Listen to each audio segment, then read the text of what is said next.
दोस्तों वैसे तो मैं तुम्हारी क्लास 12th की पोएम्स की रिवीजन कराने आया हूं, लेकिन सच कहूं मैं इन्हें पोएम्स ही नहीं मानता। ये तो एहसास है, जज्बात है जिन्हें महसूस किया जा सकता है। पता है तुम्हें क्या पढ़ना है? तुम्हें पढ़ना है मां।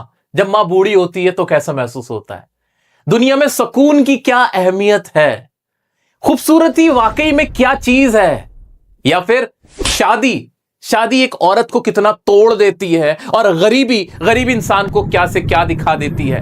बस यही तो तुम्हें पढ़ना है। मुझे बताओ, क्या ये पढ़ने की चीज है? ये तो महसूस करने की चीज है। और आज तुम मेरे साथ यानी अपने बड़े भाई के साथ ये सारी चीजें महसूस करने जा रहे हो। पोयम से प्यार हो जाएगा। जी हां, प्यार हो जाएगा पोयम से। वेलकम बैक एवरीवन, मैं आ गया हूं आपके लिए पोएम्स की क्लास 12th की वन शॉट रिवीजन लेके।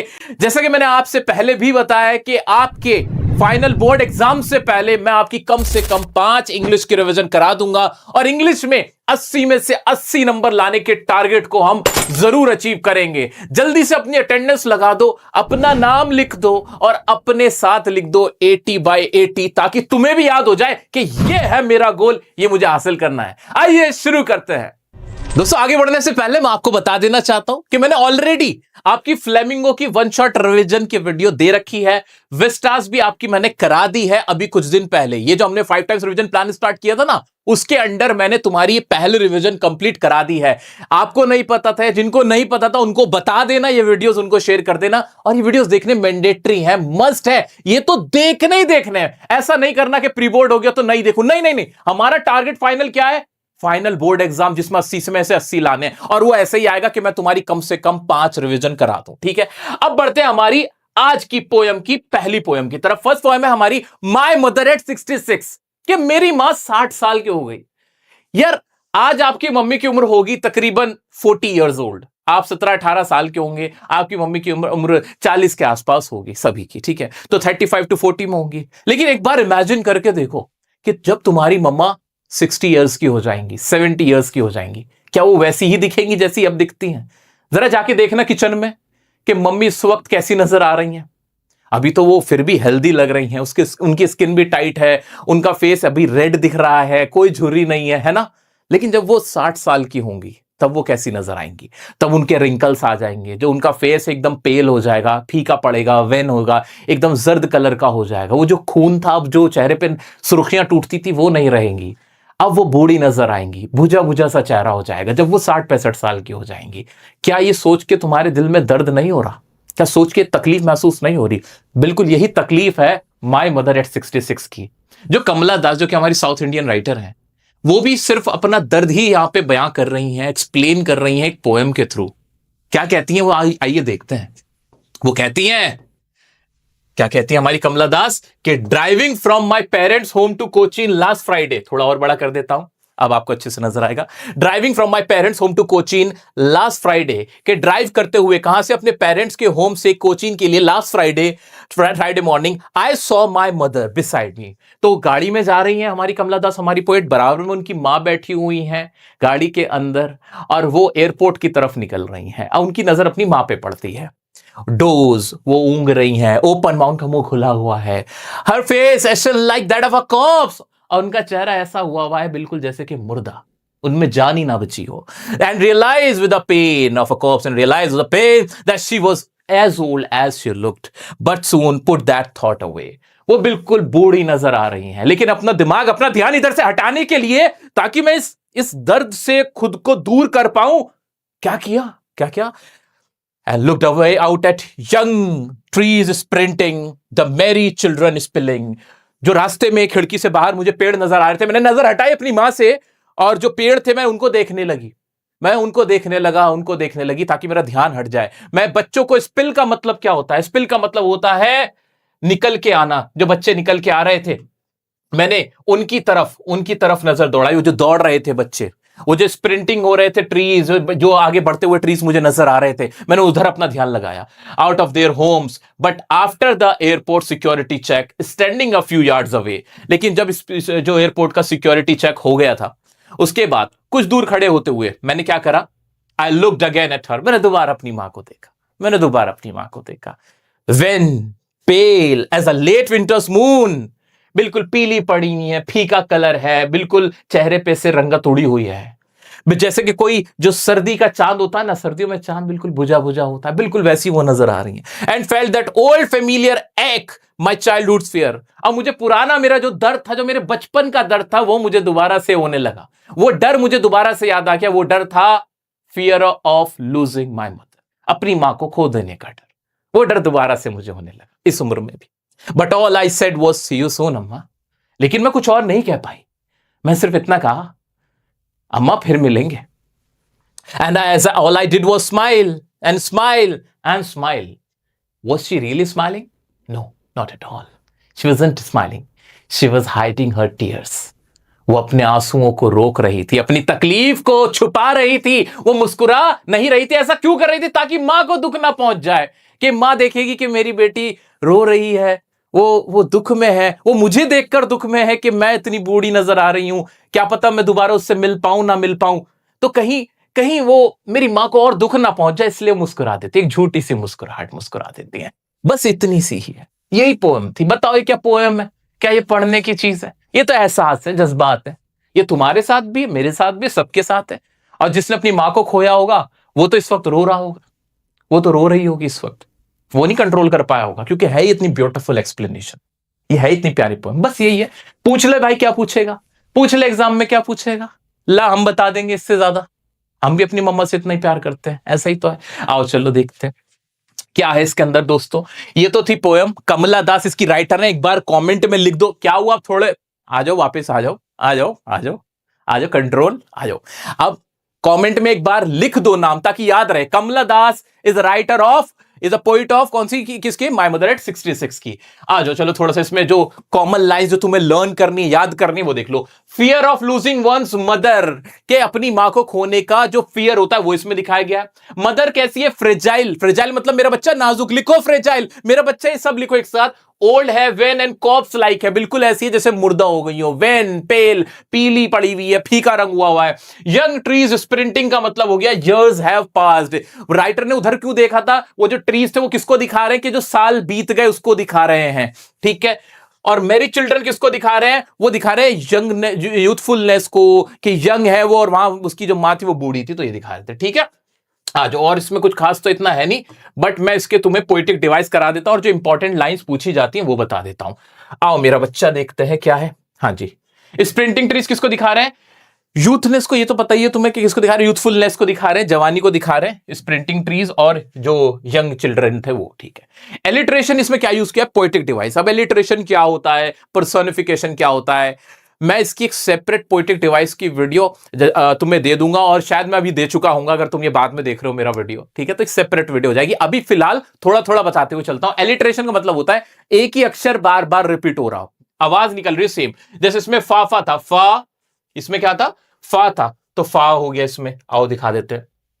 फेमिलियर का फा और चाइल्डहुड का फियर का फा, तो फाफा हो गया, तो एलिट्रेशन हो गया। पर्सोनिफिकेशन, पर्सोनिफिकेशन ऐसे दिखाना जैसे कोई वाकई में पर्सन की तरह किसी चीज को दिखाना। यंग ट्रीज स्प्रिंट कर रहे हैं, कभी ट्रीज स्प्रिंट यानी दौड़ थोड़ी सकते हैं, तो यंग ट्रीज यहां पे क्या हो गए? पर्सोनिफिकेशन हो गया। रिपीटिशन, स्माइल स्माइल स्माइल, बार बार यूज हुआ था तो स्माइल आ गया। सिंबलिज्म, लेट विंटर्स मून और मैरी चिल्ड्रन क्या थे? सिंबलिज्म थे, यानी इनका इस्तेमाल किसी और चीज को दिखाने के लिए किया गया था। लेट विंटर्स मून किसको दिखा रहा है? जो ममा की जो हालत है, उनका जो उनका ओल्ड एज है, जो उनकी वीकनेस, उसको दिखा रहा है ना, उनको दिखा रहा है। ऐसे मैरी चिल्ड्रन किसको दिखा रहे हैं? मैरी चिल्ड्रन हंसते हुए क्या दिखा रहे हैं? वो यंगनेस को, जो जब जवानी को दिखा रहे हैं, ठीक है। आ जाते हैं राइम स्कीम। इसकी फ्री वर्ड्स है, इसमें कोई लय नहीं बन रही, आएगा जाएगा आएगा इस तरह से लय नहीं बन रही, तो राइम स्कीम इसकी क्या लिखी जाएगी? फ्री है। दोस्तों जो एग्जाम में बार बार क्वेश्चन पूछा जाता है वो ये कि ये जो सेपरेशन था ये मेटाफोरिकल भी था और फिजिकल भी। मेटाफोरिकल मतलब कि कहा तो जा रहा है सेपरेशन है, लेकिन ये सिर्फ वही वाला सेपरेशन नहीं है कि एयरपोर्ट से ही हो रहा था, नहीं नहीं, ये सेपरेशन उस वाले सेपरेशन की बात भी हो रही है कि जो डेथ का जो उसको डर था, फियर ऑफ लूजिंग मदर, जो हमेशा के लिए उसको खो देने का डर था, उस सेपरेशन की भी बात हो रही है। और जो वहां वो फिजिकल सेपरेशन, जो अब वो अपनी मां का घर छोड़ के जा रही थी, वो उसकी भी बात हो रही है। नेक्स्ट है पोइट क्या कर रही है? बार बार पूछेगा पोइट को कैसा महसूस हो रहा है, तो बार बार आप बोला कि कमला दास जो हमारी पोइट है, she is hiding her feeling of sadness, वो अपनी सैडनेस की फीलिंग को हाइड करी, छिपा रही है। डिस्ट्रैक्टिंग हरसेल्फ, वो बाहर क्यों देख रही है? पूछेगा कि भाई बाहर क्यों देख रही थी वो, तो बता देंगे कि वो ट्रीज को और जो चिल्ड्रन है उनको इसलिए देख रही है ताकि वो अपनी जो सैडनेस है, अपने आप को डिस्ट्रैक्ट कर सके इन सारी चीजों से। क्लियर है? बार बार सवाल पूछता है कि वो स्माइल क्यों कर रही थी, इसका जवाब हम पहले देख लिया था। So that she don't, she does, in fact she does not want to hurt her mother. वो नहीं चाहती थी कि उसकी मां को तकलीफ पहुंचे या उसको एक्सप्रेस करे अपनी सैडनेस को। She does not want to show her sadness to her mother. ठीक है, सिंपल सा आंसर हो जाएगा। बाकी इसके सभी क्वेश्चन बार बार बोल रहा हूं मेरा बच्चा, बार बार सुन लो, 5 टाइम्स रिवीजन प्लान है ये इंग्लिश का तुम्हारा क्लास 12th के लिए। अभी तुम्हारी सेकंड रिवीजन होगी, वो होगी लाइव रिवीजन। वो कब होगी? जनवरी में। 15 जनवरी के बाद से तुम्हारे ज्यादा सेशन नहीं, 3 सेशन ही लूंगा। ऐसे पोइट पोएम का अलग होगा और दोनों बुक्स का अलग होगा, वो मस्ट है अटेंड करना वो भी। ठीक है, तो उसमें सिर्फ क्वेश्चन पे मेनली हम फोकस करके रखेंगे ताकि सब कुछ ना एकदम दिमाग में बैठ जाए। चलिए बढ़ते हैं हमारी नेक्स्ट पोएम की तरफ। दोस्तों नेक्स्ट पोएम है हमारी कीपिंग क्वाइट, जो कि लिखी है पेब्लो नेरूडा साहब ने। ये रहा राइटर का नाम, पोइट का नाम। जल्दी से आप अपने कमेंट में लिख देना ताकि याद रह जाए। अब क्या कह रहे हैं? Now we will count to 12 and we will all keep still. अब मैं 12 तक गिनूंगा और फिर हम सब शांत हो जाएंगे। ठीक है। For once on the face of the earth let's not speak in any language. आओ चलो हम सब यूनाइट हो जाते हैं। Let's not speak in any language, we will speak the language of silence. कौन सी लैंग्वेज बोलेंगे हम? साइलेंस की लैंग्वेज, शांति की लैंग्वेज बोलेंगे। Let's stop for 1 second, we will stop for 1 second. हम 1 सेकंड के लिए रुकते हैं। And not move our arms so much, और अपने हाथ बहुत ज्यादा नहीं हिलाएंगे। हाथ हिलाने का मतलब, मूव करने का मतलब है हम आर्ग्यू नहीं करेंगे, हम फाइट नहीं करेंगे, हम बिल्कुल क्या हो जाएंगे? यूनाइट हो जाएंगे। यूनिटी के साथ अक्रॉस द नेशन, जितने भी नेशन है पूरी दुनिया है, वहां सब लोग साइलेंस की लैंग्वेज बोलेंगे। उससे क्या होगा? It would be an exotic moment. अब एग्जाम में मेरा बच्चा क्वेश्चन पूछता है कि एक्सोटिक मोमेंट का मतलब क्या है? कि एक स्ट्रेंज मोमेंट होगा, एक अजीब सा मोमेंट होगा, जहां पे क्या होगा? विदाउट रश, जहां कोई जल्दी नहीं होगी। विदाउट इंजन, इंजन का मतलब है ना कोई ट्रक होगा, ना ट्रैफिक होगा, ना कोई ट्रांसपोर्टेशन होगा, सब कुछ शांत रहेगा कुछ टाइम के लिए। We would all be together, और हम सब क्या हो जाएंगे? टुगेदर हो जाएंगे, यूनाइटेड हो जाएंगे इन अ सडन स्ट्रेंजनेस। कौन सी स्ट्रेंजनेस में? एक अजीब सी चीज के अंदर, जो इस साइलेंस की दुनिया है उसके अंदर हम सब एक हो जाएंगे। और हम जितना भी लड़ाई लड़ रहे थे, जितने भी हम फाइट कर रहे थे, जितना भी हम वायलेंस फैला रहे थे, वो सब कुछ रुक जाएगा। उसके बाद क्या कहते हैं पेब्लो नेरूडा साहब? Fisherman in the cold sea would not harm whales. ये जो फिशरमैन, मछुआरे हैं कोल्ड सी में, वो वेल्स को हार्म नहीं पहुंचाएंगे, तो वेल्स बच जाएंगे। इससे क्या दिखता है कि पेब्लो नेरूडा क्या है? एक एनवायरमेंटलिस्ट भी है, एक सोशल वर्कर भी है। मेरा बच्चा एग्जाम में पूछता है कि इससे क्या मिलता, क्या समझ में आता है आपको? कि वो एक क्या है? सोशल वर्कर भी नजर आते हैं, एनवायरमेंटलिस्ट भी नजर आते हैं, ये याद रखना। And the man gathering salt would look at his hurt hands. और वो जो आदमी जो सॉल्ट को इकट्ठा कर रहा है, नमक को इकट्ठा कर रहा है, वो भी अपने हाथों को देखने का उसको समय मिलेगा। इसका मतलब क्या है? We all will be seeing our damaged bodies, damage souls. जो भी हमारे डैमेज बॉडीज हैं, जो डैमेज सोल्स हैं, वो हम सब अपने आप को, अपने दुखों को देखने का हमें मौका मिलेगा कि हमने खुद को कितना हार्म कर लिया है। So we will be having a time to see our damaged bodies and soul, या डैमेज लाइफ, ये जो हमने अपनी कर रखी है वो हम देख पाएंगे, हमें कुछ समय मिल जाएगा। आगे बढ़ते हैं। आगे क्या कह रहे हैं? आगे कह रहे हैं, those who prepare green wars with gas, wars with fire, victory with no survivors. वो लोग, वो जो लड़ाइयां लड़ रहे हैं, युद्ध लड़ रहे हैं, कोई आग से युद्ध लड़ रहा है, कोई गैस से युद्ध लड़ रहा है, लोगों को मार रहे हैं, करोड़ों लोग को मारा जा रहा है, उससे क्या हो रहा है? विक्ट्री विद नो सर्वाइवर, जिसमें किसी की जीत भी नहीं होती।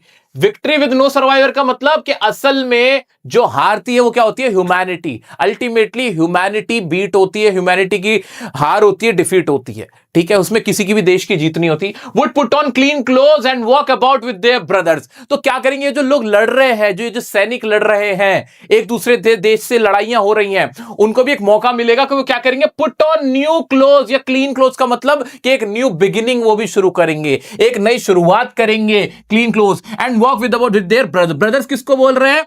जो ह्यूमन बींग्स हैं, आपस में हम ह्यूमन बींग्स सारे क्या हैं? ब्रदर्स हैं। तो ये जो जंग लड़ रहे हैं ना लोग, बड़ी बड़ी वॉर कर रहे हैं, तो वो भी रुक जाएंगे कुछ देर के लिए भाई, और वो भी कहेंगे कि यार हम सब क्या है? हम भाई हैं, और एक साथ चलेंगे। फिर क्या होगा? In the shade doing nothing. वहां बैठ के आराम से, शांति से आनंद लेंगे इस साइलेंस का, मजा लेंगे इस साइलेंस का। तो अगर हम थोड़ी देर के लिए सब शांत हो जाएंगे तो क्या क्या हो रहा है देख पा रहे हो तुम, कि लड़ाइयां रुक गई, वेल मछली को जो मार रहा था मछुआरा वो रुक गया, लोगों के जो दुख थे अपने अंदर, जिन्होंने अपने आप को बहुत नुकसान पहुंचाया हुआ था, वो देख पाएंगे कि भाई हमने कितना अपने आप को नुकसान पहुंचा लिया है। सब कुछ शांत हो जाएगा, कोई शोर शराबा नहीं, कोई भी जो शोरगुल दिमाग को परेशान करता है वो सब कुछ खत्म हो जाएगा। फिर क्या होगा? What I want should not be confused with total inactivity.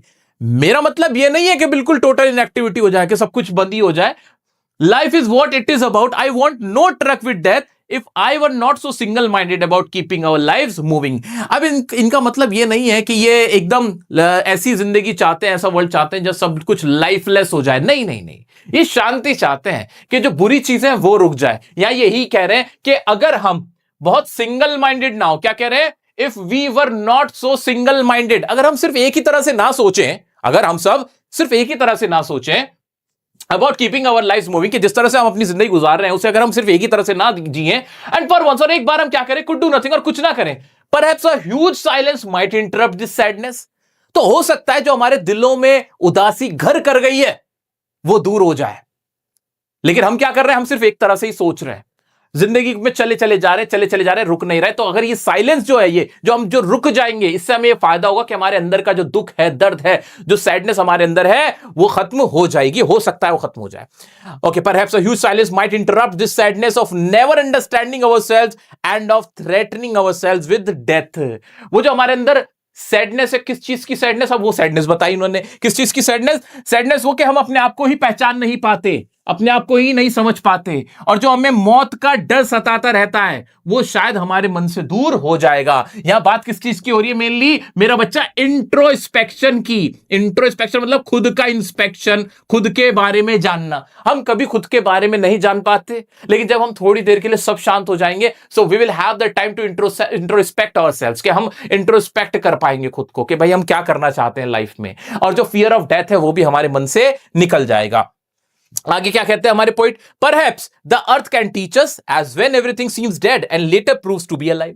हो सकता है जो अर्थ है, ये जो नेचर है, ये हमें सिखा दे कि जब ऐसा लगता है ना कि कोई चीज बिल्कुल खत्म हो गई है, मर गई है, तभी शुरुआत होती है एक नई जीवन की, कोई नई चीज जिंदा होती है। तो ये बहुत प्यारा सा मैसेज देना चाहते हैं हमारे Pablo Neruda. Now I will count up to 12 and you would keep quiet and I will go. अब तुम 12 तक गिनना और चुप रहना और मैं यहां से चला जाऊंगा। तो शांति से, फिर बहुत ही आराम से जो पैब्लो नेरूदा है वो यहां से अलविदा ले लेते हैं। तो बहुत प्यारी पोयम थी। इसमें मोटा माटी क्या बताया गया भाई, मोटा माटी इसमें यह बताया गया है, जो तुम्हें याद रखना ही रखना है कि वो चाहते हैं कि स्टिलनेस आए, लोगों में शांति आए, थोड़ी सी क्या है, शांति, सब कुछ ठहर जाए थोड़ी देर के लिए। स्टिलनेस एंड साइलेंस चाहिए उन्हें। उस साइलेंस को किस किस चीज को रोकना चाहते हैं, वॉर को, वायलेंस को, और ये जो नेचर को हार्म किया जा रहा है, नेचर को हार्म किया जा रहा है उसको रोकना चाहते हैं। जो आपस में हेट्रेड है उसको रोकना चाहते हैं, ये सब चाहते हैं। और हमें किस चीज के लिए टाइम मिल जाएगा, फिर इंट्रोस्पेक्शन के लिए टाइम मिल जाएगा।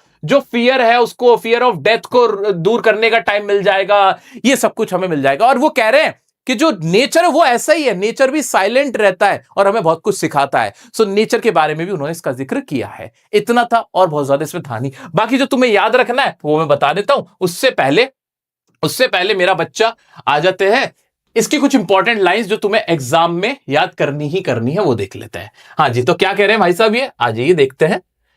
हाँ जी, आ गए। तो ये कहते हैं जी, role of stillness in life. हमें क्या याद रखना है कि स्टिलनेस का हमारी लाइफ में क्या रोल है, हमने देख लिया। बार बार इसलिए करवा रहा हूं ताकि याद रह जाएगा ना। फिर keeping quiet will bring us the peace of the mind. शांत रहने से हमारे को क्या मिलता है, पीस ऑफ माइंड मिलता है। मेरा बच्चा लिखो ये लाइन, कमेंट में लिखो। आज यहां लिख रहे हो, कल एग्जाम में लिखोगे। आज यहां लिख रहे हो, तुम्हारे जहन में, तुम्हारे दिमाग में, मस्तिष्क में लिखा जा रहा है। Introspect and understand ourselves better. इससे क्या क्या फायदा होता है कि हम इंट्रोस्पेक्ट कर पाते हैं, अंडरस्टैंड कर पाते हैं खुद को। No harm done by anyone, no wars, truck death और वेल, कि भाई किसी को भी कोई हार्म नहीं होता, ना कोई वेल मरती है और ना कोई वॉर होती है। Introspection and no total inactivity, उनका मतलब टोटल इनएक्टिविटी से नहीं है। इतना बताया, ठीक है जी। आ जाओ, चलो साइलेंस एंड स्टिलनेस से क्या फायदा होता है इसको एक बार अच्छे से समझ लेते हैं। ये वर्ड यूज करना मेरा बच्चा, एलिविएट्स। एलिविएट्स का मतलब होता है किसी चीज को कम करना। एग्जाम में बढ़िया नंबर मिलेंगे। एग्जाम में बार बार क्वेश्चन ये पूछा जाता है कि बताओ ये जो स्टिलनेस है, क्वाइटनेस है, इससे क्या फायदा होता है। तो तुम्हें क्या पहले बताना है, एलिविएट सैडनेस, इससे सैडनेस दूर हो जाती है।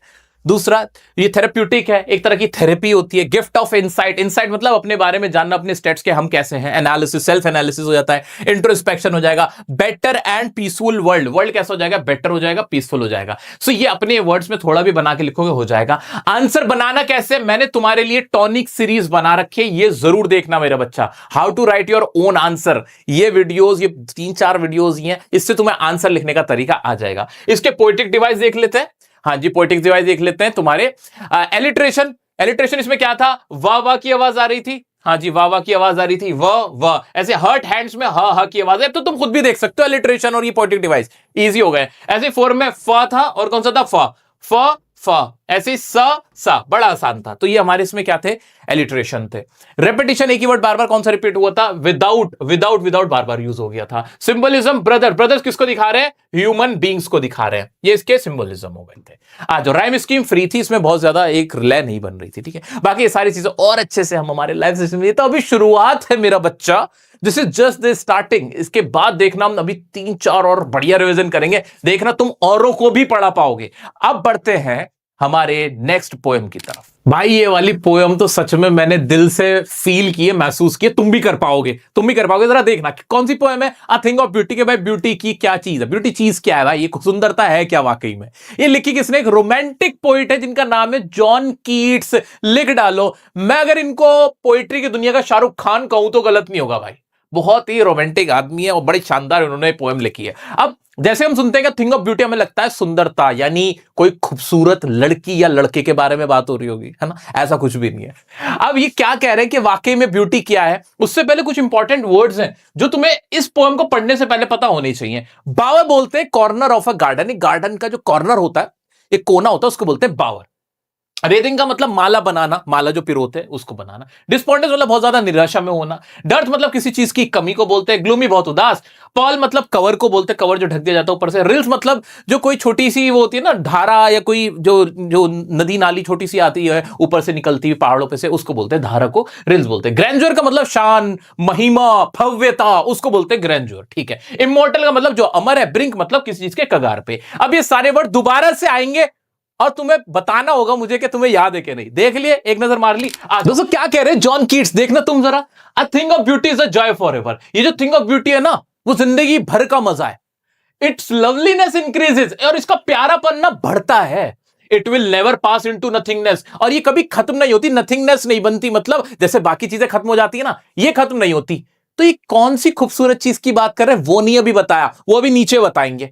अभी तो ये उसकी खासियत और उसकी जो अच्छाइयां हैं वो बता रहे हैं, ठीक है। But will keep a bower quiet for us and a sleep full of sweet dreams and health and quiet breathing. वो बता रहे हैं बिल्कुल ऐसा ही है जैसे बावर। बावर का मतलब क्या, गार्डन का एक कोना, शांत कोना है जहां आप सो रहे हो, गहरी गहरी सांस ले रहे हो, आपके पास तंदुरुस्ती भी, आप बीमार भी नहीं हो, ये इस तरह से है, ठीक है। अभी भी नहीं बताया कि वाकई में ये है क्या, ये नहीं बता रहे कौन सी खूबसूरती की बात कर रहे हैं ये।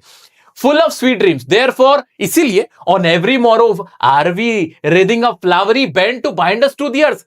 क्या हर अगले दिन हम यही नहीं कर रहे होते कि हम एक कनेक्शन बना रहे होते हैं, किसके साथ, अर्थ के साथ।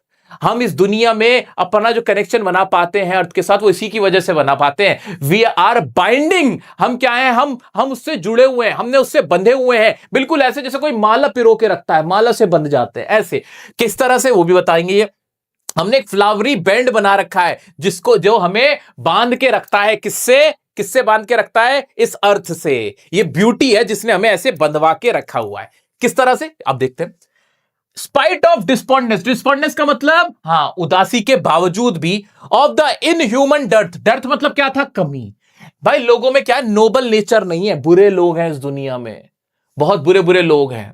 ये फिर भी हम रह पाते हैं ना, हम बेयर करते हैं ना वो सारी चीजें। Of the gloomy days, gloomy days का मतलब क्या, वो दिन when we are not feeling good, we are feeling negative, we are having bad time in our life, we are being very pessimistic, हम optimistic नहीं हुए हैं, बड़ा नेगेटिव महसूस कर रहे हैं। बुरे दिनों के अंदर भी बैड डेज हैं, लोग खराब मिले हुए हैं हमें, हमारे एक्सपीरियंस खराब है। Of all the unhealthy and over darken ways, और जो भी बुरे रास्तों पे हमें चलना पड़ जाता है, हमें गलत लोगों से पाला पड़ जाता है, क्राइम देखते हैं हम, लोगों में इंसानियत की कमी देखते हैं, उसके बावजूद भी made for our searching, yes in spite of all, इन सब के बावजूद भी, इन सब की चीजों के बावजूद भी, some shape of beauty moves away the pall from our dark spirits. लेकिन सम शेप ऑफ ब्यूटी, किसी ना किसी तरीके से, ये जो ब्यूटी है ना, किसी भी रूप में आके हमारे दिलों पे से जो काली चादर हमारे दिलों पे चढ़ जाती है उसको हटा देती है। पाल का मतलब हमने क्या देखा था, कवर। कवर किस पे से हटाती है, हमारे डार्क स्पिरिट, जो हमारी आत्माएं बिल्कुल काली हो गई हैं। मतलब यार हमारा दिल खराब हो जाता है, हमें लोगों पे विश्वास खत्म हो जाता है, या हम बहुत परेशान हो चुके होते हैं, हम नेगेटिव हो चुके होते हैं, हमने उम्मीद छोड़ चुके होते हैं, हम होपलेस हो जाते हैं। बट ये ब्यूटी है, ये ब्यूटी है जो किसी ना किसी रूप में आके हमें फिर से जिंदा करती है, हमें फिर से हंसाती है, मुस्कुराती है, और हम फिर से अपने आप को अच्छा महसूस करते हैं। इस दुनिया में हम रह पाते हैं, कैसे सर्वाइव कर पाते हैं। In other words, the poet wants to say that the thing of beauty helps us to survive in this world, कि इस वर्ल्ड में सर्वाइव करने के लिए थिंग ऑफ ब्यूटी हमें हेल्प करता है। ये तो है ना, ठीक है। चलो, अब वो थिंग ऑफ ब्यूटी है क्या, अब बताया है। पहले तो ये बता दिया कि वो है किस तरह की, है किस तरह की, कि भाई, और उसका काम क्या है, काम भी बता दे कि वो हमारे दिलों पे से जो कालिक पुती जाती है उसको हटा देती है, परेशानी को हमें दूर करा देती है। अब ये चीज है क्या, ये देखो, ये है मजेदार पॉइंट, एग्जाम में यही पूछता है मेनली। थिंग ऑफ ब्यूटी क्या क्या है भाई, वो देखते हैं। ट्रीज है, ओल्ड एंड यंग पेड़ है, ये है पोइट के अनुसार, ये है a thing of beauty. Sprouting a shady boon for simple sheep and such are daffodils, और डेफोडिल्स फूल का नाम है। फूल क्या है, लिखते चले जाओ, वैसे अलग से मैंने लिखा हुआ भी है। ये है ब्यूटी की चीज। With the green world they live in, green world मतलब जंगल, ग्रीन वर्ल्ड किसको बोल रहा है, जंगल में, जंगल में जो डेफोडिल्स है वो क्या है, वो है thing of beauty. Clear reels, reels क्या था, हमने देखा था स्ट्रीम को बोलते हैं रिल्स, स्ट्रीम मतलब धारा, इस धारा को बोलते हैं रिल्स। ये जो पानी की धारा है ना, ठंडी ठंडी, ये जो निकल के आ रही है, that for themselves a cooling covert make against the hot season, वो जो गर्मी में जो पानी की धारा आती है ठंडी ठंडी, वो है थिंग ऑफ ब्यूटी। और क्या है, द मिड फॉरेस्ट ब्रेक, अब जो फॉरेस्ट के अंदर बड़ी बड़ी जो घासें नहीं उग जाती हैं, बड़ी बड़ी घासें उग जाती हैं पूरे भरी भरी, वो क्या होती है, फॉरेस्ट ब्रेक कहलाती है। वो क्या है, वो है thing of beauty. Rich with the sprinkling of fair musk rose blooms, musk rose कहते हैं कस्तूरी वाला जो गुलाब होता है जिसमें खुशबू बहुत तेज होती है, वो जो वहां पे जंगल के अंदर, वो वहां पे जो महक निकल रही है उस गुलाब की, रोज की, वो महकता हुआ गुलाब, वो क्या है, वो है थिंग ऑफ ब्यूटी। अब ये सारी चीजें क्या बताई पोइट ने, ये थिंग ऑफ ब्यूटी बताई, और कह रहा है कि इन एनी शेप, किसी ना किसी शेप में, they help us to survive, ये हमें क्या करता है, हेल्प करता है सर्वाइव करने के लिए। दे हेल्प अस सर्वाइव, इनफैक्ट हमें सर्वाइव करने में हेल्प कर रहा होता है। क्या, ये थिंग ऑफ ब्यूटीज। कभी कोई ट्रीज देख के अच्छा लगता है, कभी कोई फूल देख के अच्छा लगता है, कभी किसी चीज की खुशबू, रोज की खुशबू, अभी गुलाब की खुशबू सूंघो अच्छा लगेगा, है ना। कभी कोई पानी की धारा आई होगी, वो सब देख के अच्छा लगेगा। ये जो नदी नाले हैं, ये देख के अच्छा लगता है कि नहीं, ये सब क्या है, चांद देख के अच्छा लगता है, मून देख के अच्छा लगता है, तो ये सब क्या है, ये सब थिंग ऑफ ब्यूटी है। अब क्या कह रहे हैं, अब क्या कह रहे हैं, ये इंपॉर्टेंट लाइंस हैं, ये इंपॉर्टेंट लाइंस हैं। और क्या कह रहा है हमारा पोइट, आ जाइए। And such too is the grandeur of the dooms. अब ग्रैंडर का मतलब मैंने क्या बताया था, शान, भव्यता, महिमा। और वो जो हमारे हीरोज हैं, जो ग्रेट्स हैं, जिन्होंने देश के लिए जाने दी हैं, जो लीडर्स रहे हैं बड़े बड़े, जिन्होंने, जो देशभक्त रहे हैं, शहीद हुए हैं, वो क्या thing of beauty. We have imagine for the mighty dead, mighty dead किसको कहा है, उन हीरोज को कहा है who have sacrificed their life for their country, who have done a great job for their countries और नेशन और this world.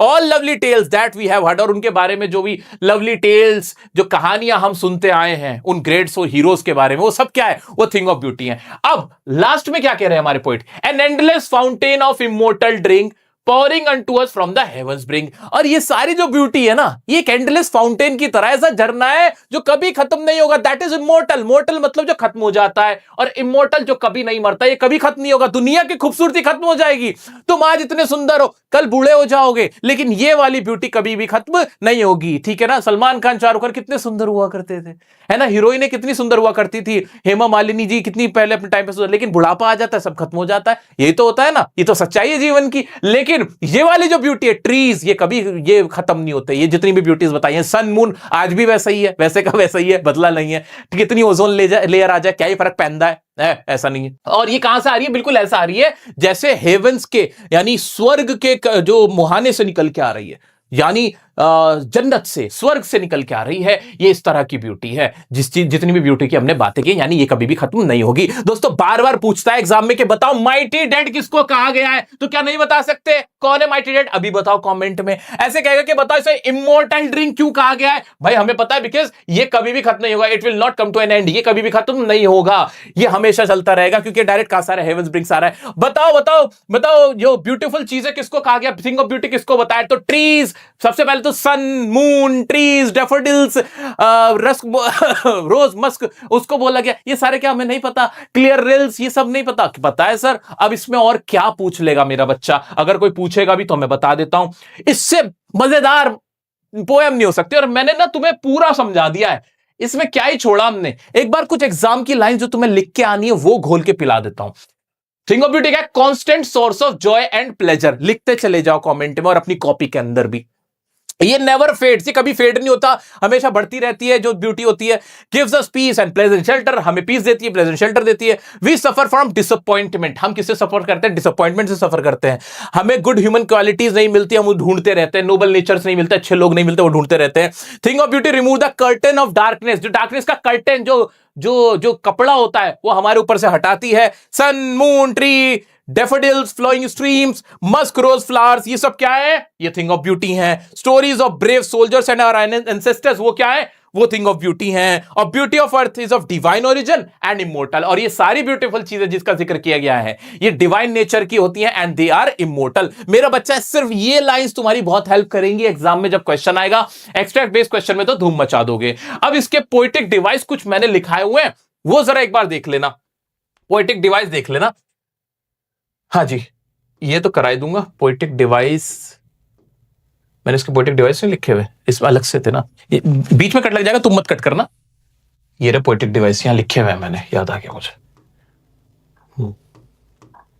हाँ जी, पोएटिक डिवाइस इसके देख लेते हैं। तो मेटाफर इसमें क्या था? बावर, माय मेटाफर था bower, sweet dreams, flowery band pall, endless fountain of immortal dream, ये सब क्या थे? मेटाफर थे। यानी इनका लिटरल मीनिंग कुछ और था और जो इनका असल मीनिंग कुछ और था, तो ये दोनों में फर्क था। ठीक है, एलिट्रेशन, अब तो तुम समझदार ही हो गए। सा सा की आवाज जिसमें आ रही है वो सब क्या थे? एलिट्रेशन थे, सेम साउंड ऑफ लेटर।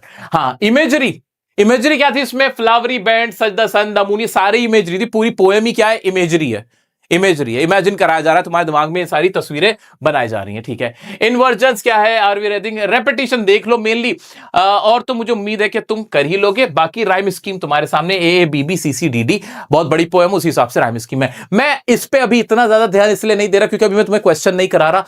जब इनसे रिलेटेड क्वेश्चन हम करेंगे तो उसमें पोएटिक डिवाइस को और घोल के पिलाऊंगा, चिंता ना करो। अभी फोकस किस पे रखना है? मैं चाहता हूं जब मुझे तुम नेक्स्ट टाइम मिलो ना लाइव सेशन में, लाइव सेशन में मिलो तुम मुझे, तो तुम्हें ये लाइन याद हुई हुई हो, इन्हें ना ऐसे दोहरा लेना 2-3 बार, ये याद, ये घोल के पी जाओ। मीनिंग माइटी डेड कोई पूछे बता दो, कोई पूछे बताओ कि बताओ इमोर्टल ड्रिंक क्यों कहा है, बताओ बताओ ब्यूटीफुल चीजें क्या है, बताओ जॉन कीट्स के द्वारा। ये सब मोटा माटा पहले करेंगे, मोटा मोटा फिर करेंगे छोटा छोटा, ये हमारी स्ट्रैटेजी रहने वाली है। ठीक है, अभी मैंने कुछ स्पेशल भी लिखा हुआ है आपके लिए। माइटी डेड का तो मैंने बताया दिया किसके बारे में बात हो रही है, great historical figures who have passed away, या हीरोज जो उनके बारे में बात थी।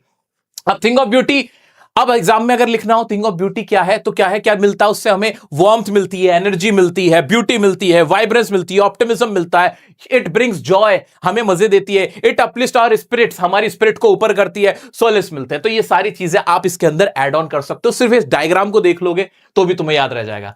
आइए दोस्तों, आगे बढ़ते हैं नेक्स्ट पोएम की तरफ। दोस्तों, मैं तुम्हें लेके चलूंगा तुम्हारी क्लास 10th में। क्लास 10th में पोएम थी, याद है, द ट्रीज, एड्रियन रिच ने लिखी थी। तुमने अगर मुझसे ही पढ़ा है तो तुम्हें याद होगा।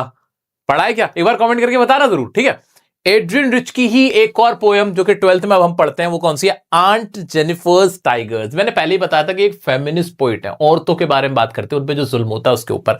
अब इस पोएम को पढ़ने से पहले कुछ ऐसे कीवर्ड्स हैं जो तुम्हें पता होने चाहिए, जिनके मीनिंग वो क्या है। प्रॉन्स का मतलब होता है उछलकूद करना, डेनिजन्स का मतलब कहीं के रहने वाले, स्लीक का मतलब बहुत ज्यादा चिकना, और शिवलरिक का मतलब पराक्रमी, बहुत ज्यादा जिसमें हिम्मत हो, बड़ा काम किया हो।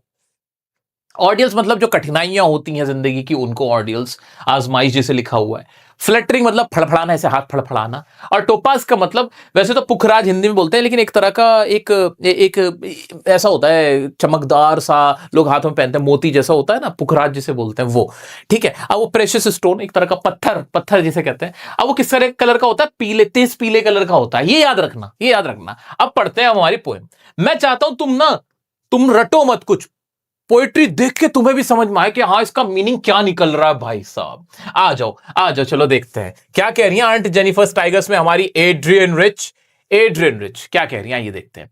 Aunt Jennifer's tigers, prance. अब प्रांस का मतलब क्या पढ़ा था, जल्दी बताओ, जल्दी सब लोग। हाँ, उछल कूद कर रहे हैं अक्रॉस अ स्क्रीन। एक स्क्रीन है, यानी एक पैटर्न है, कोई पैटर्न मतलब जिसके ऊपर रख के कुछ काम किया जा रहा है। तो आंट जेनिफर्स क्या कर रही हैं, उनके टाइगर कूद रहे हैं। बेसिकली वो क्या कर रही हैं, वो एम्ब्रॉयडरी कर रही हैं, एम्ब्रॉयडरी कर रही हैं। आ जाओ, bright topaz denizens of a world of green. Topaz का मतलब क्या बताया था मैंने, पुखराज एक स्टोन होता है पीले कलर का। डेनिजन मतलब रहने वाले, कहां के, वर्ल्ड ऑफ ग्रीन मतलब फॉरेस्ट, फॉरेस्ट के रहने वाले, यानी किसकी बात हो रही है, टाइगर की बात हो रही है, टाइगर की बात हो रही है। तो वो क्या कर रही हैं, वो कढ़ाई कर रही हैं, एम्ब्रॉयडरी कर रही है हाथ से, ऐसे सुई से। और क्या बना रही है वो उस डिजाइन पे, उस पैटर्न पे, उस मोटिव पे क्या बना रही है, स्क्रीन पे वो कढ़ाई कर रही है टाइगर्स की, जो कि कूद रहे हैं, ऐसे उछल रहे हैं, ऐसे उछल रहे हैं, वो ये बना रही है। They do not fear the man beneath the tree.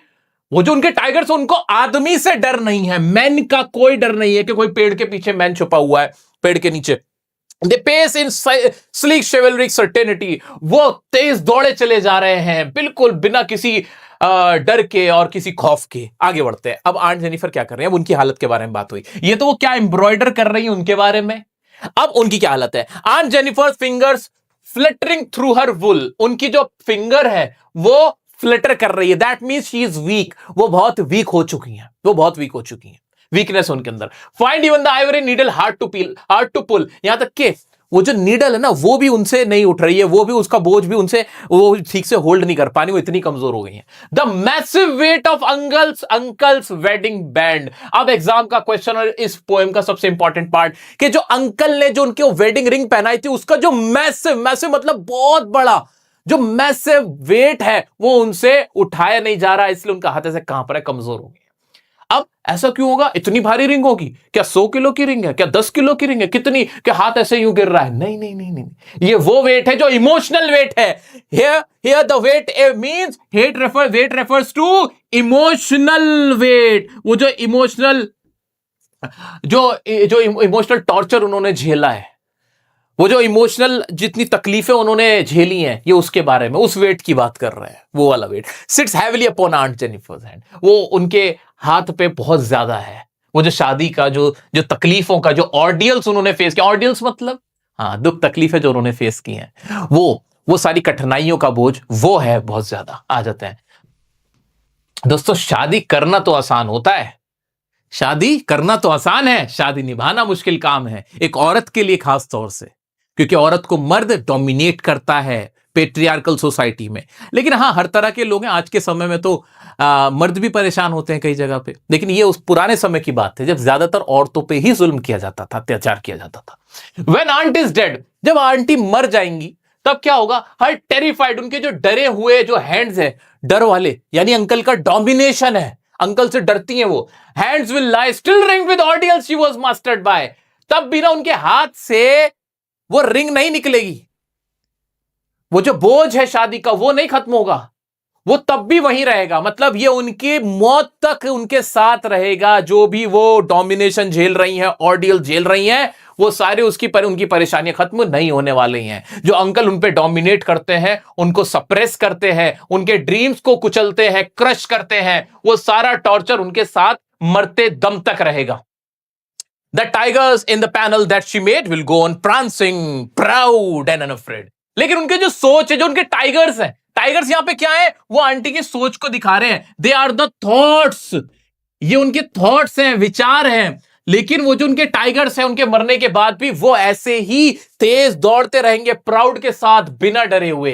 तो यहां पे टाइगर्स उनकी थॉट्स को दिखा रहे हैं, उनके जो विचार हैं उनको दिखा रहे हैं कि वो क्या सोचती है। तो उनके विचारों को नहीं बांधा गया है, लेकिन उनको बांध दिया गया है। उनपे सप्रेशन है, उनको वो सबमिसिव लाइफ जी रही हैं, लेकिन उनके जो सोच है वो बहुत फ्रीडम चाहिए उनको। ये जो दौड़ते हुए टाइगर्स किसको दिखा रहे हैं कि शी वांट्स फ्रीडम, इंडिपेंडेंसी, उन्हें ये सब चाहिए, लेकिन वो अभी दबी हुई हैं। आइए दोस्तों, इसको एक अलग अंदाज में जो एग्जाम के पॉइंट ऑफ व्यू से इंपॉर्टेंट लाइंस हैं वो देखते हैं। मेरा बच्चा, बहुत सिंपल सी पोएम थी, क्या क्या एग्जाम में पूछा जाता है वो भी बता दूंगा।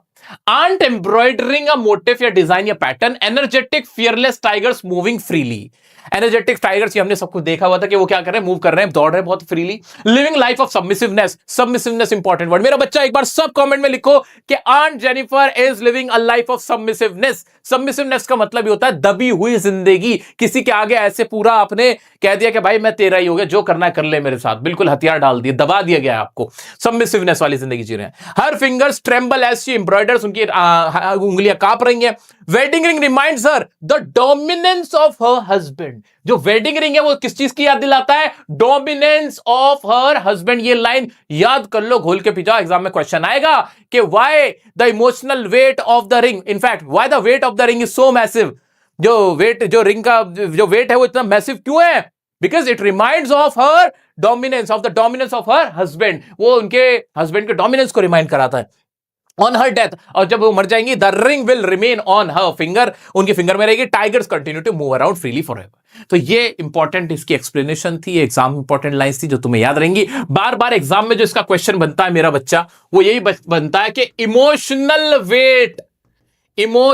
वेट ज्यादा होता है. वो जो रिंग का वेट था, वो जो रिंग का वेट ज्यादा क्यों था? क्योंकि वो इमोशनल वेट का मतलब यहां पे क्या है? तो उसमें आप क्या बताओगे कि दैट शोज दी सबमिसिवनेस लाइफ या सबमिसिवनेस ऑफ आंट जेनिफर. कि वो कितनी सबमिसिव है. डोमिनेंस उनके हस्बैंड का है, डोमिनेंस को दिखा रहा है. That shows dominance of her husband. और किस तरह से वो एक सप्रेस्ड लाइफ जी रही हैं. कैसी लाइफ? सप्रेस्ड लाइफ जी रही हैं, जहां पे उनकी लाइफ में शी हैज नो जेस्ट. उनकी लाइफ में कोई मजा नहीं है, कोई जोश नहीं है, बिल्कुल नीरस सी जिंदगी जी रही हैं. और वो मजबूर है, कंपेल्ड है, वो इस तरह की लाइफ जीने को कंपेल्ड है, जहां पे उनको डोमिनेंस है. और वो कैसी हैं? वो वीक है. और आंटी कैसी हैं? बहुत ज्यादा वीक हो गई हैं, क्योंकि उनकी उंगलियां ऐसे ऐसे कांप रही है. सब कुछ क्या दिखाता है कि इतने साल के टॉर्चर की वजह से, डोमिनेंस की वजह से वो बहुत ज्यादा वीक हो गई. मेनली क्वेश्चन यही आता है. बाकी जो और बहुत सारे क्वेश्चन पूछे जाएंगे वो मैं आपके साथ जरूर शेयर करूंगा हमारे लाइव सेशंस के अंदर. ठीक है, अभी आगे बढ़ते हैं. इसके पोएटिक डिवाइस देख लेते हैं. बहुत आसान से पोएटिक डिवाइस है, वो देख लेते हैं. एलिट्रेशन, फ फ प प, ये हो गया इसका एलिट्रेशन. मेटाफर क्या था? Bright topaz. किसको दिखा रहे? टोपास तो वैसे क्या था? पुखराज था, है ना, एक स्टोन था, लेकिन स्टोन नहीं था, ये टाइगर के कलर को दिखा रहा था. वर्ल्ड ऑफ ग्रीन का मतलब यहां पे वर्ल्ड ऑफ ग्रीन थोड़ी है, फॉरेस्ट को दिखा रहा था. रेपिटेशन, दे बार बार यूज हुआ है, दादा बार बार यूज हुआ है. इमेजरी किसकी थी? ब्राइट टोपास की थी. Denizens of world of green की पूरा इमेजरी था. Do not fear the man beneath the tree. ठीक है, ये इसकी इमेजरी थी. और rhyme scheme AABB CCDD EEF है. बार बार बदली है राइम स्कीम, तो ये राइम स्कीम हो गया. ठीक है, तो मोटा माटी तो इसके अंदर यही था दोस्तों. मुझे पूरी उम्मीद है कि आपको ये पोएम बहुत अच्छे से समझ में आ गई होगी. एक बार सब लोग एक साथ, जितनी भी अभी हमने 4 पोएम पढ़ी, उनके पोएट और पोएम का नेम बता दो कमेंट में. आओ चलो बढ़ते हैं हमारी लास्ट पोएम की तरफ. दोस्तों एक बार फिर से मैं तुम्हें लेके चलता हूं क्लास 10th के अंदर. वहां हमने स्टार्टिंग की ही 2 पोएम पढ़ी थी, छोटी छोटी, डस्ट ऑफ स्नो और फायर एंड आइस, जो कि रॉबर्ट फ्रॉस्ट की लिखी हुई थी. मैंने तुमसे तब कहा भी था, जब तुमने मुझसे पढ़ा था मेरे छोटे बहन छोटे भाई, कि हाँ तुम्हें 12th में इनकी एक बहुत बड़ी पोएम पढ़ने को मिलेगी. जी हाँ, वही बहुत बड़ी पोएम है, road side stand by Robert Frost. बहुत प्यारी पोएम है. कैसे गरीब लोग जो कि सड़क के किनारे कोई खोमचा लगा के बैठते हैं, छोटा मोटा सा घर बना के बैठते हैं और कुछ बेच रहे होते हैं, उनकी क्या हालत है, और वहां से निकलने वाले गुजरने वाले लोग उनके बारे में क्या सोचते हैं, उनका क्या रवैया रहता है, ये बता रही. बड़ी प्यारी सी पोएम हमारी. आ जाइए. रॉबर्ट फ्रॉस्ट नाम याद रहेगा भाई. एक एड्रियन रिच, ये भी 10th क्लास वाली है, और रॉबर्ट फ्रॉस्ट भी 10th क्लास वाले. तो ये तो हमें याद करने नहीं अलग से, बस 3 है जिनको हमें याद रखना है. आ जाओ. क्या कह रहे हैं हमारे रॉबर्ट फ्रॉस्ट साहब? The little old house was out with a little new shed. एक छोटा सा घर है, छोटा सा शेड, उस पर नया शेड पड़ा हुआ है. In front at the edge of the road where the traffic is sped. जहां से, कहां पे है ये ट्रैफिक? जहां से गुजर रहा है रोड के पास से, वहीं किनारे पे एक छोटा सा घर बना हुआ है. Road side stand that to pathetically plead. It won't be fair to say for a dole of bread. वो तुमसे डोल ऑफ ब्रेड नहीं मांग रहे. They are not seeking any kind of food from you. They are not even begging. They are poor people but they are selling something. वो कुछ बेच रहे हैं. Okay. But for some of the money, the cash whose flow supports the flower of cities from sinking and withering faint. Withering faint का मतलब होता है, withering मतलब होता है मुरझाना, faint मतलब बेहोशी को कहते हैं. तो रॉबर्ट फ्रॉस्ट साहब कहते हैं कि ये लोग जो है ये तुमसे खाना पीना नहीं मांग रहे, कोई तुमसे भीख नहीं मांग रहे कि हमें कुछ खाने को दे दो, बल्कि वो भी वही कैश चाह रहे हैं, वही मनी चाह रहे हैं जिसके कैश फ्लो से तुम भी अपने शहरों को इतना तुमने आलीशान बनाया, तुम पैसा कमा रहे हो. वही पैसा तो वो भी तुमसे सोच रहे हैं कि तुम उनसे सामान खरीदो और उन्हें वो पैसे दे दो. तो क्या सीख करना चाह रहे हैं? फ्लावर ऑफ सिटी का मतलब क्या है? जो सिटी की जो इकोनॉमी है, जो कैश फ्लो है, वो किसको मिल जाए? जो मुरझाते हुए लोग हैं, मुरझाते हुए इनके घर हैं, जो चेहरे, इनको भी मिल जाए। ये भी इससे कुछ फायदा हो जाएगा इनका। ये तो कहना चाह रहे, इक्वालिटी की तो बात हो रही है। वो भीख थोड़ी मांग रहे हैं, है ना, बिजनेस ही तो कर रहे हैं, ट्रेडिंग ही तो कर रहे हैं। आ जाओ आगे बढ़ते हैं। The polish traffic pass with a mind ahead. Polish traffic का मतलब वो चमचमाती हुई रिच पीपल की गाड़ियां जो कि तेज स्पीड में चली चली जा रही हैं। माइंड अहेड जो कि अपने डेस्टिनेशन, माइंड अहेड का मतलब यह क्या है? डेस्टिनेशन, जो उनकी मंजिल है सिर्फ उनके दिमाग में, तो बस वही है उनको। क्या ये गरीब की दुकान दिखती नहीं है? क्या उनके अंदर दिल नहीं है? बिल्कुल नहीं है। और if ever A side a moment, और अगर वो रुकते भी हैं, देखते भी हैं, तो क्या करते हैं? Then out of sorts at having the landscape marred with the artless paint. Marred मतलब स्पॉइल, खराब हुआ होना, मार्ड मतलब विद द आर्टलेस पेंट। वो बल्कि ये शिकायत करते हैं कि क्या गंदा बंदा सा तुमने गंदा सा पेंट कर रखा है, कितना गंदा बना रखा है ये तुमने अपना ये छोटा सा जो घर सा बना रखा है, टेम्परेरी घर, ये कितना बुरा लग रहा है। वो ये कंप्लेंट करते हैं of science that with N turned wrong and S turned wrong. और वहां जो साइन लगे हुए हैं, तो डायरेक्शन के साइन एस की जगह एन लगा हुआ है, एन की जगह एस, तो ये उस चीज की कंप्लेंट करते हैं। कोई उनसे सामान नहीं खरीद रहा है, कोई उनकी तकलीफ को नहीं देख रहा है, ठीक है, किसी में इंपैथी नहीं है। Offered for sale wild berries, wrong, offered for sale wild berries in wooden cords और crook necked golden scotch with silver worts। अब वहां पे वो बेच क्या रहे हैं सामान रोड साइड स्टैंड पे? तो वाइल्ड बेरीज बेच रहे हैं, किसमें? वुडन कॉर्ड्स के अंदर, जिसके अंदर गोल्डन स्क्वैश किसमें बेचे जा रहे हैं? सिल्वर वॉट्स में। तो एग्जाम में क्वेश्चन आ जाता है, बच्चा पूछता है कि वो क्या बेच रहे हैं, तो आप ये बता दोगे वाइल्ड बेरीज क्या कहते हैं? वुडन कॉर्ड्स में, और गोल्डन स्क्वैश किसमें बेच रहे हैं? सिल्वर वॉट्स में, ठीक है, आ जाओ। और beauty rest in a beautiful mountain scene. और कोई रुक के ये भी नहीं देखता कि कितने सुंदर जगह, एक बार रुक जाए वहां पे, ठहर ही जाए, नहीं, वहां कोई रुकता नहीं है। You have the money but if you want to be mean, why keep your money and go along? The hurt to the scenery won't be my complaint। अगर तुम में जरा भी इंसानियत होती, अगर तुम मीन ना होते, मतलबी ना होते, बेकार आदमी ना होते, तो तुम रुक जाते। लेकिन तुम सबके सब मीन हो, जितने भी अमीर लोग वहां से गुजर रहे हो। और मेरे लिए, किसके लिए? पोएट के लिए। This is not the complaint कि यहां की जो लैंडस्केप है, यहां की जो सीनरी वो खराब हो रही है इसकी वजह से, नहीं। गरीब आदमी की रोजी रोटी चल रही है, इससे बढ़कर मुझे कुछ नहीं चाहिए। तुम अमीरों की सीनरी सुंदरता के लिए मैं किसी गरीब की रोजी रोटी पे पेट पे लात नहीं मारना चाहता। मुझे कोई कंप्लेंट नहीं है यहाँ की जो सराउंडिंग है उससे। ये कहना चाह रहे कौन? हमारे रॉबर्ट फ्रॉस्ट साहब। आगे क्या कहते हैं भाई? आगे कहते हैं so much as the trusting sorrow of what is unsaid। ये बड़ी प्यारी लाइन है मेरा बच्चा। ट्रस्टिंग sorrow का मतलब कि भाई किसी गरीब ने यहां जो दुकान लगाई है वो ये सोच के लगाई है that someone will come, someone will stop and buy something from him। कि कोई आएगा, रोकेगा अमीर आदमी गाड़ी और उससे वो खरीद लेगा। और कोई इतनी बुरी चीजें भी नहीं बेच रहा है, वो सस्ती बेच रहा है। तो ये अनएक्सपेक्टेड क्या है? ये ट्रस्टिंग सॉरो है। ट्रस्टिंग कि उन्होंने भरोसा किया था ये सोच के कि मेरा माल बिकेगा, लेकिन वो माल नहीं बिका। उसका क्या? ये सॉरो है, उदासी है। ये व्हाट इज अनसेड, वो जो कि दिख नहीं रही, वो अपने मुंह से नहीं कह रहा, लेकिन उसके मन में है। Here far from the city we make our roadside stand and ask for some city money to feel in hand। और हम क्या चाह रहे हैं? हम गरीब आदमी क्या चाह रहे हैं कि हम शहर से दूर यहां पे आए हुए हैं कि कुछ हमारा सामान बिक जाए, तुम खरीद लो, but you are not buying anything, you are not even stopping. आ जाते हैं to try if it will not make our being expand and give us the life of the moving pictures promise that the party in power is said to be keeping from us। और इसमें road side stand में Robert Frost आगे कहना चाहते हैं कि जो party power में उसने इन लोगों के लिए रास्ते बंद किए हुए हैं, इनको रोक रखा है, इनका जो डेवलपमेंट नहीं हो रहा, तो वो पॉलिटिकल पार्टीज की वजह से नहीं हो पा रहा है। जो जो उनसे प्रोमिसेस किए जाते हैं, promises are not being fulfilled, वो निभाए नहीं जा रहे, वो निभाए नहीं जाते। और ये बेचारे उम्मीद में रह जाते हैं कि कोई कस्टमर रुके उस उम्मीद में, कोई उनसे कुछ खरीद ले उस उम्मीद में, कोई पॉलिटिकल पावर ने जो प्रॉमिस किया है वो पूरा करेगा इस उम्मीद में, लेकिन उनके कोई भी बातें पूरी नहीं हो पाती, उम्मीदें उनकी सही नहीं निकल पाती। आगे बढ़ते हैं। It is in the news that all these pitiful kin are to be bought out and mercifully gathered in to live in villages next to the theater and the store। ऐसा खबरों में कि अब ये बेचारे रोड साइड स्टैंड वाले जो गरीब लोग हैं और इन जैसे जो लोग हैं, इनको बसाया जाएगा। इनके जो अभी रोड साइड स्टैंड में जो इन्होंने बना रखे हैं टेम्परेरी शेल्टर, इनको खरीद लिया जाएगा, इनकी दुकानों को खरीद लिया जाएगा और इनको बसा दिया जाएगा कहां? थिएटर के पास, स्टोर के पास, where they won't have to think for themselves anymore। जहां इनको ये सब कुछ सोचने की जरूरत नहीं पड़ेगी कि कैसे गुजारा करना है। लेकिन क्या है, वाइल ग्रीडी गुड डूअर्स कौन लोग हैं? जो इनके लीडर्स हैं, सो कॉल्ड, जो प्रॉमिस करते हैं, पॉलिटिकल पार्टीज हैं, वो लोग क्या कर रहे हैं? Beneficent beast of prey swarm over their life enforcing benefit, they are calculated to soothe them out of their wits. वो सिर्फ वो काम करते हैं जिससे उनका फायदा हो। सपने तो उनको दिखाए जाते हैं, लेकिन फायदा किसका होता है? उन पॉलिटिकल पार्टीज का, उन लीडर्स का, उन लोगों का जो इनको वादा कर रहे हैं। And by teaching them how to sleep, they sleep all day, destroy their sleeping at night the ancient way.